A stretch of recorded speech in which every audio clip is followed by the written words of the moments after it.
Allora, cari telespettatori, un altro tema che affrontiamo insieme ai nostri ospiti, ai nostri esperti. È un po' il periodo questo, parliamo anche al femminile, ma stavolta non solo al femminile. Molestie, vessazioni, violenze, abusi, le donne sono vittime, tra virgolette, privilegiate, ma non solo. Forse si parla meno quando questo fatto riguarda gli uomini perché definiti, tra virgolette, sempre consentitemi il virgolettato, il sesso forte, ma è veramente così. E poi quando succedono certi fatti, quando le cose non vanno, per un legale, quanto è importante avere elementi probatori rilevanti, utilizzabili, quanto è bene andare un po' a scavare sulle varie vicende, non tanto in modo morboso ma in modo oggettivo, perché servono elementi di conoscenza. Ebbene sì. Allora ne parliamo con i nostri esperti. Allora, ben ritrovato l'avvocato penalista Salvatore Fatallone, grazie di essere ritornato qui con noi. Buonasera. Noi periodicamente facciamo aggiornamenti sullo stato dell'arte e della situazione. Io vengo sempre molto volentieri in questa Grazie avvocato. E questa volta accompagnato, e ci fa piacere anche di avere il nostro ospite, il dottor Fabrizio Donvito, CEO e Security Manager di Criteria, che è un'agenzia di investigazioni. È giusto? Perfetto, certo. grazie anche a lei. Grazie Ed è quella mano operativa che consente poi a voi legali di avvalervi di elementi testuali comprovati e però tanti cittadini di sentirsi un po' turbati quando sentono appunto che ci può essere qualche controllo sulla propria vita privata, no? Sostanzialmente. Ma tutto è lecito, tutto è ammesso, stiamo parlando di legalità naturalmente. E avvocato, cominciamo con lei, dopo andiamo, no, anzi facciamo al contrario, così spieghiamo ai nostri telespettatori cos'è un'agenzia di investigazioni, perché allora chiariamo tanti aspetti. Non siete tantissimi in Italia, ma è un'entità, sono aziende ufficiali. Certamente, è proprio così, non siamo in tantissimi in Italia, probabilmente cresceremo nei prossimi anni perché comunque c'è molta richiesta, c'è bisogno di questa figura professionale. Che cos'è un'agenzia investigativa? È una struttura, a volte si tratta di una impresa individuale, quindi è rappresentata diciamo, da un professionista che si occupa di attività investigativa, magari da solo. In altri casi, come nel nostro, è una struttura, una società, nel nostro caso è così, è una società ben articolata. Il mio team è composto da una decina di collaboratori dipendenti, subordinati, tutti regolarmente segnalati in prefettura come normativa richiede, e quindi una struttura, una società, un'agenzia, un istituto investigativo, questo è, diciamo, sono i diversi modi in cui veniamo definiti, e si occupa di cercare verità nascoste, di acquisire elementi probatori proprio perché vengano messi a disposizione poi di un legale e spesso poi vengono prodotti dal legale stesso in giudizio. Non parliamo solo di situazioni familiari, ma lato senso estese, cioè quindi anche aziendali, le corporate, i segreti che possono essere rilevanti per quel che riguarda i marchi. Ci sono tanti ambiti, no, che devono essere protetti, oltre alla fedeltà all'azienda e quindi il rispetto delle regole.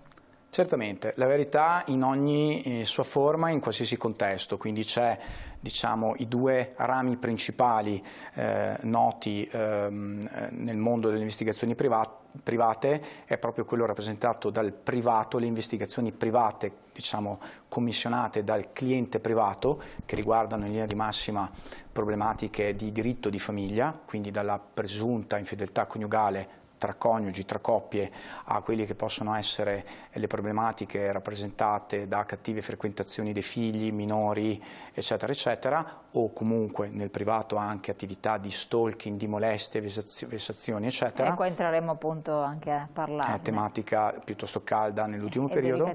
E poi c'è il ramo corporate o comunque delle indagini cosiddette aziendali, così definite proprio da una norma, da un decreto ministeriale, che riguardano appunto tutte quelle fattispecie di diritto del lavoro, quindi dove c'è la slealtà del collaboratore perché sottrae indebitamente o perché non si comporta, diciamo, in maniera limpida, corretta, e questo quando diciamo, la minaccia è interna all'ambiente lavorativo. Quando la minaccia è esterna vuol dire che si tratta di problematiche che riguardano lo spionaggio industriale, concorrenza sleale, violazione del patto di non concorrenza. Vi chiedo solo una cosa, voi dovete avere un titolo particolare, quindi chi è l'investigatore, la persona, l'avvocato che si rivolge all'agenzia, con chi ha a che fare normalmente? Allora, mi piace questa domanda, grazie per avermela fatta. Diciamo che il presupposto indispensabile affinché possa essere aperta un'agenzia investigativa è che ci sia una licenza investigativa. Ai sensi dell'articolo 134 del TULPS, questa licenza viene rilasciata dal governo attraverso la prefettura competente del luogo. Testo unico sulla pubblica sicurezza. Esattamente, testo unico delle leggi di pubblica sicurezza, che assieme al decreto ministeriale 269 va a individuare, a valutare dei requisiti specifici di colui che richiede la licenza investigativa al prefetto e verifica se ci sono i presupposti affinché questa licenza possa essere concessa. Una volta che il richiedente ottiene la licenza investigativa, da quel giorno può avviare un istituto investigativo e nel caso in cui è un istituto composto da più operatori, come nel nostro caso, i collaboratori devono essere segnalati alla medesima prefettura. Quindi è necessario avere una licenza investigativa e dei requisiti specifici per richiederla. Esatto, questo è importantissimo averlo come presupposto, perché magari non esatto. c'è sempre chiarezza in base anche alle informazioni che in genere circolano. Avvocato, grazie. Avvocato Frattallone. Io il titolo l'ho messo provocatorio perché prima di cominciare a venire qua in onda lei mi ha tirato fuori una serie di informazioni e di notizie che mi hanno fatto stravolgere un po' i presupposti, perché di solito parliamo sempre di donne eccetera, però in realtà è l'occasione per parlare di abusi, di violenze, di vessazioni in generale che sono al femminile per lo più, perché i dati testuali sono questi, però non soltanto. E quindi si possono ingenerare delle situazioni conflittuali molto pesanti anche a seguito di atteggiamenti vessatori che un uomo può subire. Certo. Che cosa ne ci racconti? Allora, io partirei da un dato che involge il sottoscritto come generazione e come fascia di età. Boomers. Molti boomers, boomer. Esatto, molti, come ci definiscono oggi ragazzi, molti si ricorderanno, in particolare tra i telespettatori, quella nota pubblicità di cui non faremo il nome, di un prodotto dove si diceva l'uomo che non deve chiedere mai. Come dire, l'uomo indica una cosa ma in realtà quello che chiede lo sta pretendendo.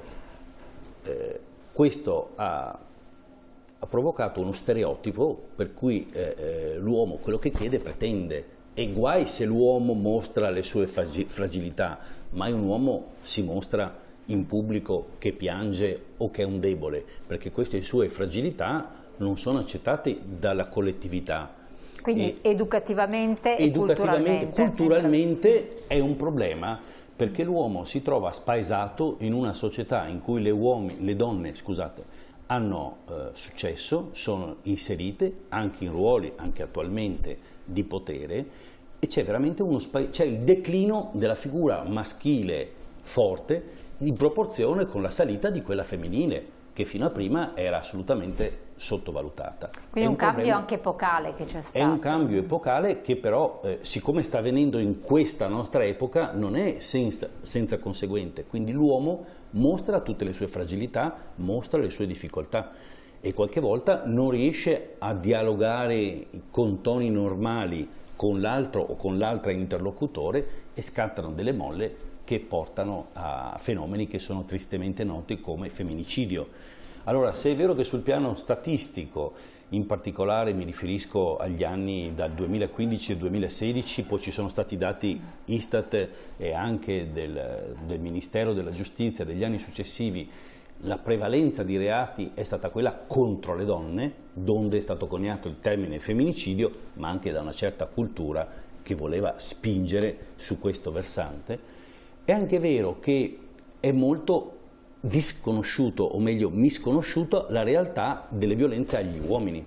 Allora io non voglio spostare l'argomento del dialogo nostro di questa serata su questo tema, però è curioso pensare che se l'obiettivo da raggiungere per l'Agenda 2030 dell'Organizzazione delle Nazioni Unite è quella di tutelare le donne dalla tratta e dagli altri fenomeni anche di abusi sessuali verso le donne e le ragazze, ed è un obiettivo sacrosanto, però ci si dimentica del fenomeno della violenza contro gli uomini, che proprio viene taciuto a livello di ONU. Viceversa, l'Organizzazione Mondiale della Sanità ha fatto una terminologia più ampia e ha previsto il reato di violenza anche psicologica, quindi non solo fisica, che possa essere commesso da un partner, quindi in senso molto ampio, verso l'altro, quindi coinvolgendo... Quindi non fa una distinzione netta. Non fa una distinzione di genere, come si usa a dire oggi, non c'è la distinzione di genere e la trovo effettivamente più corretta. Tenete presente che circa un uomo su 4 dichiara di aver avuto nel corso della sua vita abusi, molestie di tipo sessuale, che non è propriamente poco. Quindi se l'88% delle persone, donne, dichiara di aver subito molestie, quindi un termine altissimo, però 1 su 4 degli uomini dice io qualche problema ce l'ho avuto. Il problema è che gli uomini tendenzialmente non lo denunciano. Assolutamente, sarebbe anche una cosa imbarazzante, tra l'altro. Sarebbe imbarazzante, quindi non si autodenunciano perché farebbero esplodere un caso che non vogliono essere messi alla berlina. Certo. Quindi è un problema anche sociale che ha risvolti giudiziari, però non si può ragionare a senso unico e dire che la violenza è solo verso una e solo verso l'altra. Quindi sarebbe preferibile dire che la violenza è sempre violenza verso qualunque genere venga rivolta. Certo, quindi sì. Anche di uomini contro uomini o viceversa di donne contro uomini. Sono sempre fenomeni di violenza, sono sempre comportamenti abusanti, se vogliamo usare questa terminologia, e come tali vanno stigmatizzati, perseguiti e magari dallo Stato repressi secondo legge. Infatti, questo è importantissimo. Dottore, cosa ne dice di questa notizia, di questo dato di fatto testuale, comprovato peraltro a livello numerico, anche se effettivamente lo ritrova in tanti casi che voi avete analizzato, anche se poi vedremo con l'avvocato quando interviene l'agenzia, magari più in situazioni stereotipate, insomma. Certo.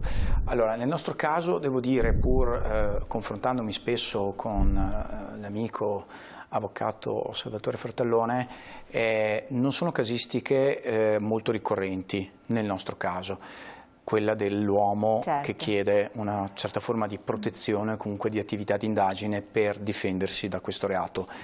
Piuttosto il contrario, quindi abbiamo assistito diverse signore che purtroppo erano vittime di violenza domestica, appunto di molestie e quant'altro. Però il fenomeno è in crescita, come giustamente diceva l'avvocato, aumentano i casi in cui anche l'uomo subisce una certa forma di violenza. Allora, è vero che denunciare questi fatti crea sempre una certa forma di imbarazzo, così come rivolgersi dall'avvocato piuttosto che rivolgersi in un istituto investigativo, molte persone non lo fanno proprio perché hanno paura, uno, che sia magari troppo costoso, e due, comunque è imbarazzante aprirsi e raccontare un fatto che riguarda la propria intimità. E concordo pienamente con l'avvocato, l'uomo, che di solito è una figura forte, che solitamente non racconta di sé, soprattutto delle proprie debolezze, se è difficile per una donna, figuriamoci per un uomo.